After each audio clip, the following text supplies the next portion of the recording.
Hello and good morning students. Previous section में आप class 7 में पढ़े थे एसिड्स के बारे में। जो एक डिफिनीशन है, जो ओल्ड डिफिनीशन एसिड्स का, कि acid the substance which has sour taste is called acid. लेकिन देखिए एसिड वो जो डिफिनीशन है सॉर टेस्ट वाला, उसे तो जैसे हम लोग कुछ सब्सटेंस का ऐसे टेस्ट करके पता लगा लेते हैं, जैसे कि कौन सब्सटेंस जैसे जिसमें आपका सॉर टेस्ट होता है तो उसको एसिड कहते हैं। लेकिन सब चीज को टेस्ट करके ये बताना सेफ नहीं है, तो इसीलिए क्या होता है कि आपको इंडिकेटर्स का यूज किया जाता है। इसके बारे में भी कुछ थोड़ा बहुत बताए थे, फिर इसके बारे में आगे बताएंगे।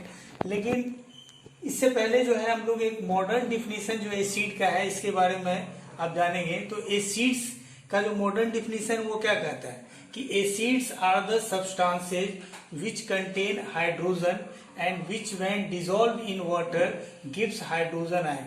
यानी एसिड जो है वो सब्सटेंस है जिसमें हाइड्रोजन मौजूद रहता है और जिसको वाटर में डिसॉल्व जब कराते हैं तो वो क्या देता है, हाइड्रोजन आयन देता है एक्वस सॉल्यूशन में। This is called Arrhenius definition. इसको हम लोग कहते हैं अर्हेनियस, जो एक साइंटिस्ट के नाम पे है ये डिफिनीशन है। इसको कहा जाता है Arrhenius definition of acids as it was first put forward by Arrhenius in 1884। 1884 में अर्हेनियस ने इसको फॉरवर्ड किया था, मतलब इसको प्रपोज किया।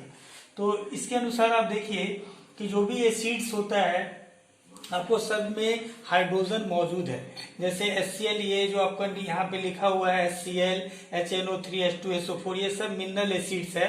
जैसे पिछले जो प्रीवियस सेक्शन में बताए थे मिनरल एसिड और ऑर्गेनिक एसिड्स के बारे में। तो जो भी एसिड्स होता है उसमें एक चीज कॉमन क्या होता है कि आपको हाइड्रोजन सब में मौजूद रहता है। और इस डिफिनीशन के अनुसार देख रहे हैं कि जब HCl हाइड्रोक्लोरिक एसिड जैसे इसका वाटर में सॉल्यूशन तैयार होता है तो उसमें देखिए आपका H+ आयंस ये दे रहा है। H+, ये एक्वस सॉल्यूशन में आपको H+ आयन आ रहा है और इधर आपका क्या है, क्लोराइड आयन। इसी तरह से HNO3 जो है वाटर में जब सॉल्यूशन तैयार करेंगे तो ये आपको H+ और NO3 मतलब नाइट्रिक एसिड जो है आपको क्या देता है, प्रोड्यूस करता है। उसका एक्वस सॉल्यूशन जो होता है उसमें आपको H+ आयन होगा और नाइट्रेट आयन होगा। यहाँ पे NO3 क्या है, नाइट्रेट आयन है। ये जो आयंस होते हैं आपको पॉजिटिव और निगेटिव, ये चार्ज पार्टिकल्स हैं। Ions are charge particles having positive और निगेटिव। तो इसमें देखिए H+ क्या है, पॉजिटिव चार्ज पार्टिकल्स है। तो ये पॉजिटिव चार्ज इसलिए हुआ क्योंकि इसमें इलेक्ट्रॉन का डिफिशियंसी है। जब एक हाइड्रोजन एक इलेक्ट्रॉन लूज कर देता है तो ये किसमें चेंज हो गया, आपको हाइड्रोजन पॉजिटिव आयंस में बदल गया और क्लोरीन पे एक एक्स्ट्रा इलेक्ट्रॉन है इसीलिए क्लोराइड आयंस हो गया, निगेटिव आयन। उसी तरह से आपका HNO3 देखिए, ये वाटर में जब इसका सॉल्यूशन तैयार करेंगे, जब ये डिसॉल्व होगा एसिड तो H+ आयन और नाइट्रेट आयन देगा। H+ एक्वस सॉल्यूशन में और नाइट्रेट आयंस भी आपको एक्वस सॉल्यूशन में रहेगा। इसी तरह से H2SO4 है तो 2H+ और SO4। यहाँ पे AQ का मतलब है कि वाटर में सॉल्यूशन तैयार हो रहा है, AQ का मतलब, और ये जो H+ आयन है उसी वाटर में मौजूद रहेगा।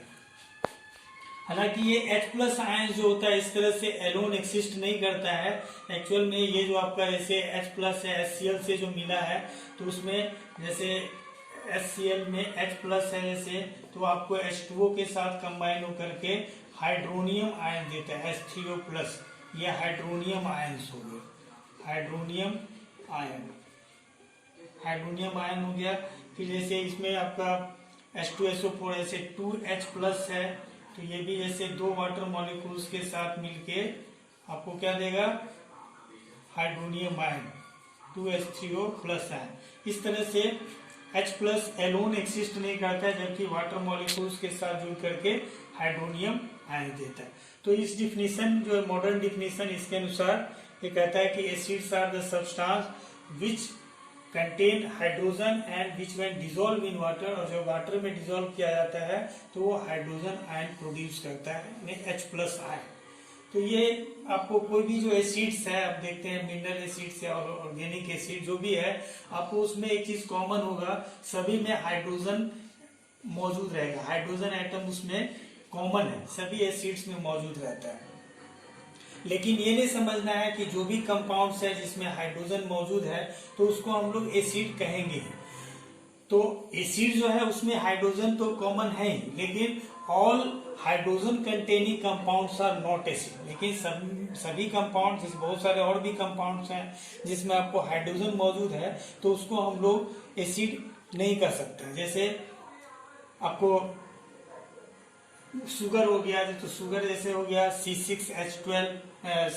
C12H22O11, तो उसमें हाइड्रोजन है लेकिन आपको वो एसिड नहीं है। उसी तरह से ग्लूकोज C6H12O6 ग्लूकोज है, उसमें भी आप हाइड्रोजन देख रहे हैं लेकिन वो क्या है, एसिड नहीं है। इसलिए एसिड नहीं है क्योंकि वो हाइड्रोजन आयंस नहीं देता है। जो हाइड्रोजन आयंस देगा वही क्या होगा, एसिड कहलाएगा।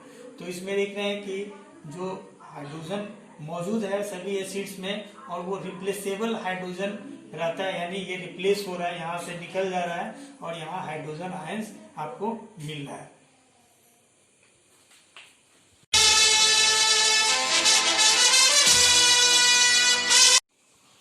अब देखिए यहाँ पे आपको केमिकल नेचर ऑफ एसिड्स क्या है, केमिकल नेचर एसिड्स का। तो इसमें है कि what do all acids have in common, सभी एसिड्स में क्या कॉमन है। जैसा अभी हम बताए थे कि ऑल एसिड्स कंटेन हाइड्रोजन, जितने भी एसिड्स हैं उसमें आपको क्या है, हाइड्रोजन मौजूद रहता है, जो कि वो लिबरेट करता है hydrogen when they react with active metal. जैसे अगर मान लीजिए एसिड्स का हम लोग रिएक्शन कराते हैं कुछ एक्टिव मेटल से, जैसे सोडियम हुआ, मैग्नीशियम है, जिंक है, तो आयरन है, तो उसके साथ अगर हम रिएक्शन कराते हैं तो एसिड्स का, तो उसमें आपको हाइड्रोजन गैस रिलीज होता है। तो इससे ये शो होता है कि जो भी एसिड्स है आप उसमें क्या रहता है, हाइड्रोजन मौजूद है। लेकिन एक चीज और नोट करना इसमें कि but all hydrogen containing compounds are not acids. ये बहुत ही रिमार्केबल चीज है, इसको ध्यान में रखना है आपको कि जो भी हाइड्रोजन कंटेनिंग बहुत सारे और भी हैं हाइड्रोजन कंटेनिंग कंपाउंड, तो सभी हाइड्रोजन कंटेनिंग कंपाउंड जो है वो एसिड्स नहीं होता है।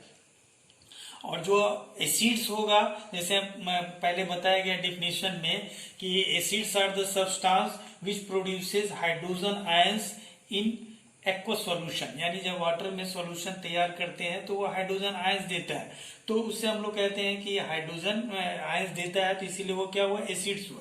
लेकिन और भी जैसे कुछ कंपाउंड्स हैं यहाँ आप देख रहे हैं, जैसे ये आपका ग्लूकोज हो गया, ग्लूकोज का ये फॉर्मूला हो गया C6H12O6, और यहाँ पे ये आपका ये हो गया एल्कोहल हो गया, इथाइल एल्कोहल है, उसका ये फॉर्मूला है C2H5OH।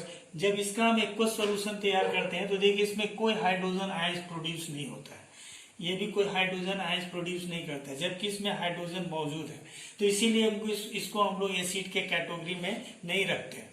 तो आप इससे समझ गए होंगे कि all hydrogen containing compounds are not acid, वही एसिड्स कहलाएगा जो हाइड्रोजन आयंस देगा। एक्वस सॉल्यूशन में जो हाइड्रोजन आयंस देगा वही एसिड कहलाएगा, और वही जो है आपका एसिडिक कैरेक्टरिस्टिक जो है वो शो करेगा। जैसे एसिडिक कैरेक्टरिस्टिक्स मतलब हुआ कि अगर हम लोग उसमें ब्लू लिटमस पेपर डालेंगे तो उसमें क्या होगा, आपका कलर चेंज होगा, ब्लू लिटमस पेपर रेड में चेंज हो जाएगा। लेकिन अगर हम इसमें ग्लूकोज और अल्कोहल के एक्वस सॉल्यूशन में अगर हम ब्लू लिटमस पेपर डालेंगे तो उसमें कोई चेंजिंग नहीं आएगा। इसलिए कोई चेंजिंग नहीं आएगा क्योंकि इसमें कोई हाइड्रोजन आयंस प्रोड्यूस नहीं हो रहा है, इसीलिए ये अपना कैरेक्टरिस्टिक शो, एसिड वाला कैरेक्टरिस्टिक शो नहीं होगा यहाँ पर। तो एसिड का कैरेक्टरिस्टिक्स वही शो करता है जो हाइड्रोजन आयंस देगा। और भी बहुत सारे प्रॉपर्टीज हैं, जैसे एसिड कंडक्ट करता है इलेक्ट्रिसिटी, तो वो इलेक्ट्रिसिटी कंडक्ट इसलिए करता है क्योंकि हाइड्रोजन आयंस प्रोड्यूस करता है। लेकिन यहाँ पे कोई हाइड्रोजन आयंस प्रोड्यूस ये नहीं कर रहा है, जैसे ग्लूकोज और अल्कोहल हुआ, तो इसमें आपको इलेक्ट्रिसिटी का कंडक्शन नहीं होगा। इसका मतलब है कि ये इलेक्ट्रिसिटी का कंडक्टर नहीं होगा। इसके बारे में हम लोग फिर प्रॉपर्टीज ऑफ एसिड्स में पढ़ेंगे। तो यहाँ पे इसका केमिकल नेचर जो एसिड्स का है, या फिर से रिपीट कर दे रहे हैं कि इसमें आपको जितने भी जो एसिड्स हैं, चाहे वो मिनरल्स है या ऑर्गेनिक एसिड, तो सब में आपको हाइड्रोजन मौजूद रहेगा। तो ये कॉमन चीज है कि हाइड्रोजन एटम्स उसमें मौजूद होगा। ऑल एसिड्स कंटेन हाइड्रोजन विच दे लिबरेट, और वो लिबरेट करता है, जैसे उसका एक्टिव मेटल्स के साथ रिएक्शन होता है, जैसे जिंक हुआ, सोडियम है, पोटेशियम है, मैग्नीशियम है, तो उसके साथ अगर आपका एसिड का रिएक्शन होगा तो उस केस में हाइड्रोजन गैस आपका रिलीज होगा। लेकिन यहाँ पे एक चीज और आपको बताया गया है कि सभी हाइड्रोजन कंटेनिंग कंपाउंड्स आपका एसिड नहीं होता है। जैसे यहाँ पे कुछ एग्जांपल्स के साथ आपको बताया गया है। दूसरा एग्जांपल्स हम शुगर का भी ले सकते हैं। जैसे शुगर भी आपको क्या है, ये कंपाउंड हो गया, जैसे C12H22O11, ये शुगर। अगर इसका भी हम एक्वस सॉल्यूशन तैयार करेंगे, हालांकि इसमें हाइड्रोजन मौजूद है लेकिन ये हाइड्रोजन आयंस नहीं प्रोड्यूस करता है, इसीलिए आप इसको एसिड नहीं कर सकते। ठीक है, तो आज के लिए इतना ही है। नेक्स्ट जो टॉपिक होगा आपको नेक्स्ट क्लास में, उसमें जो दूसरा है क्लासिफिकेशन का तरीका, एक क्लासिफिकेशन का तरीका बता चुके हैं पिछले क्लास में, मिनरल एसिड्स और ऑर्गेनिक एसिड्स,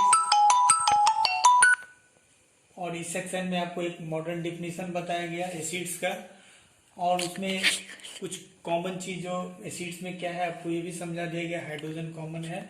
और नेक्स्ट क्लास में जो है हम लोग दूसरे क्लासिफिकेशन एसिड्स का जो दूसरा बेसिस है क्लासिफिकेशन का, उसके बारे में स्टडी करेंगे, आप जानेंगे उसके बारे में।